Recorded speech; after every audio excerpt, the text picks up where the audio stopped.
અને એની સાથે step by step મારે 5 થી 6 મુદ્દા એ આપની સાથે ચર્ચા કરવા છે. પહેલો મુદ્દો કે જ્યારે જે ચુકાદો આપવામાં આવ્યો એ ચુકાદોમાં મને સૌથી મોટી વિસંગતતા એ લાગી કે જે લોકોને સજા કરવામાં આવી છે એમાં ખરેખર એ લોકોનો રોલ શું. આજે જોવા જઈએ તો ઘણી બધી જગ્યાએ ઘણા બધાનો રોલ અલગ અલગ હોય છે. કોઈ ગાડીમાં જતું હોય તો એક ગાડીમાં ડ્રાઈવર હોય છે, કદાચ એની બાજુમાં બેઠો હોય એ ક્લિન્ડર હોય છે, પાછળ બેઠા એ કદાચ ગ્રાહક હોય અથવા તેના ફેમિલી મેમ્બર હોય. તો ત્યારે કોઈ પણ પ્રકારનું એક્સિડન્ટ થાય છે કે દુર્ઘટના થાય છે તો શું બધાને એક સાથે એક સરખી સજા દઈ દેવામાં આવે?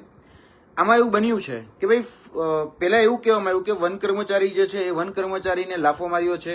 પછી બીજું એવું કહેવામાં આવ્યું કે ભાઈ પિસ્તોલ દેખાડવામાં આવી છે એટલે આર્મ્સ એક્ટ વચ્ચે લાવવામાં આવ્યો. અને પછી એવું કહેવામાં આવ્યું કે ભાઈ બધા જ જે લોકો હતા જે પરિવારના એ તમામ લોકો આમાં દોષી છે અને તમામ 9 લોકોને એ જેલની સજા એ 7 વર્ષની એ કરવામાં આવે છે. આવું કેમ? કારણ કે જે